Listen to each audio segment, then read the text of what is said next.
అందం, అభినయం ఉన్న అవకాశాలు అందుకోలేకపోతున్న హర్మన్ బ్యూటీ సినిమా ఇండస్ట్రీలో టాలెంట్ ఉన్న, అందమున్న, అదృష్టం కలిసి రాకపోతే స్టార్టమ్ దూరంగా నిలబడుతుంది. కొంతమంది హీరోయిన్లు ఒకే సినిమా హిట్తో టాప్ లీగ్లోకి వెళ్ళిపోతారు. మరికొందరు మాత్రం మంచి సినిమాలో నటించినా కూడా సరైన అవకాశాలు అందుకోలేక వెనుకబడిపోతారు. అలాంటి పరిస్థితిని ఎదుర్కొంటున్న హీరోయిన్ ఎవరో కాదు, అమృత అయ్యర్. తమిళ ఇండస్ట్రీలో తన కెరీర్ ప్రారంభించిన అమృత అయ్యర్ హీరోయిన్గా పరిచయమైన సినిమా పాడై వీరన్. ఇక ఈ సినిమా ద్వారా ఆమె వెండితెరకు అడుగుపెట్టింది. తన సహజ నటన, స్క్రీన్ ప్రెజెన్స్తో మొదటి నుంచే మంచి గుర్తింపు తెచ్చుకుంది. ఆ తర్వాత ఆమెకు వచ్చిన పెద్ద అవకాశం తమిళ స్టార్ హీరో విజయ్ నటించిన బిగిల్. ఈ సినిమాలో ఆమె కీలక పాత్రలో కనిపించింది. బిగిల్ భారీ విజయాన్ని అందుకోవడంతో అమృతకు కూడా మంచి గుర్తింపు లభించింది. తమిళ్ తర్వాత తెలుగులో కూడా అడుగుపెట్టింది ఈ అంతల భామ. ఎనర్జెటిక్ హీరో రామ్ పోతినేని సరసన రెడ్ సినిమాలో నటించింది. ఈ సినిమా ద్వారా ఆమె తెలుగు ప్రేక్షకులకు పరిచయమైంది. అలాగే యాంకర్ నుంచి హీరోగా మారిన ప్రదీప్ మ్యాచ్ రాజు నటించిన 30 రోజుల్లో ప్రేమించడం ఎలా అనే సినిమాలో కూడా హీరోయిన్గా నటించి మంచి గుర్తింపు సంపాదించింది. ఆమె సినిమాలో ఆమె నటన, ఎమోషన్ సీన్స్ ప్రేక్షకులను ఆకట్టుకున్నాయి. ఇక ఆ తర్వాత ఆమె నటించిన మరో తెలుగు సినిమా అర్చన పాల్కున. ఈ సినిమా పెద్దగా సక్సెస్ కాకపోయినా అమృత నటనకు మాత్రం మంచి మార్కులు వచ్చాయి. అయితే ఆమె కెరీర్లో అసలు టర్నింగ్ పాయింట్గా మారింది హనుమాన్. దర్శకుడు ప్రశాంత్ వర్మ తెరకెక్కించిన ఈ చిత్రం ఎలాంటి భారీ అంచనాలు లేకుండా విడుదలై సంచలన విజయాన్ని అందుకుంది.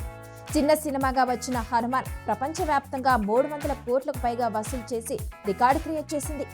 ఈ విజయంతో హీరోతో పాటు అమృత అయ్యర్కు మంచి గుర్తింపు వచ్చింది.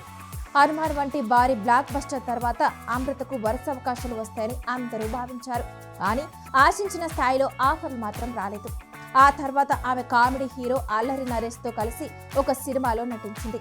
కానీ ఆ సినిమా ప్రేక్షకులను పెద్దగా ఆకట్టుకోలేకపోయింది. దీంతో మళ్ళీ ఆమె కెరీర్ కొంత నిశ్శబ్దంగా మారింది. అందం, అభినయం, డ్యాన్స్ అన్నీ ఉన్నప్పటికీ ఎందుకు అవకాశాలు రావడం లేదనే ప్రశ్న అభిమానుల్లో నెలకొంది. హనుమాన్ వంటి భారీ హిట్ తర్వాత కూడా సరైన ప్రాజెక్టులు దక్కకపోవడం నిజంగా ఆశ్చర్యమే. ప్రస్తుతం ఆమె సోషల్ మీడియాలో చాలా యాక్టివ్గా ఉంటుంది. తరచూ ఫోటోషూట్స్, గ్లామరస్ పిక్స్ షేర్ చేస్తూ అభిమానులను అలరిస్తుంది. నెట్టింట మాత్రం ఆమెకు మంచి ఫాలోయింగ్ ఉంది. ప్రతి పోస్టుకు వేలాది లైక్స్, కామెంట్స్ వస్తున్నాయి. సినిమా ఇండస్ట్రీలో సక్సెస్ ఒక్కటే అవకాశాలను నిర్ణయించరు. కొన్నిసార్లు సరైన టైమింగ్, సరైన స్క్రిప్ట్, సరైన బ్యానర్ అన్నీ కలిసి రావాలి. అమృత అయ్యర్ విషయంలో అవి ఇంకా పూర్తిగా కలిసి రాలేదని చెప్పుకోవాలి. అయితే ఆమె టాలెంట్ను చూసిన వారు మాత్రం భవిష్యత్తులో ఆమెకు మంచి అవకాశాలు వస్తాయని నమ్ముతున్నారు. హనుమాన్ విజయంతో వచ్చిన గుర్తింపును క్యాష్ చేసుకునే ప్రాజెక్ట్ ఇంకా ఆమెకు దక్కాల్సి ఉంది. ఒక మంచి లీడ్ రోల్, ఒక మంచి కమర్షియల్ హిట్ వస్తే ఆమె కెరీర్ పూర్తిగా మారిపోవచ్చు. ఇప్పటికైనా సోషల్ మీడియా ద్వారానే అభిమానులను ఎంటర్టైన్ చేస్తుంది ఈ హనుమాన్ బ్యూటీ. మరి రాబోయే రోజుల్లో అమృత అయ్యర్కు అదృష్టం కలిసి వస్తుందా? మరో భారీ హిట్తో స్టార్ హీరోయిన్గా ఎదుగుతుందా? లేక ఇలాగే మంచి టాలెంట్ ఉన్నప్పటికీ అవకాశాల కోసం ఎదురు చూడాల్సి వస్తుందా అన్నది చూడాలి.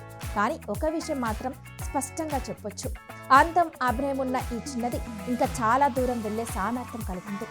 సరైన అవకాశం దొరికితే టాలీవుడ్, కోలీవుడ్ రెండింటిలోనూ తన ముద్ర వేయగలదు.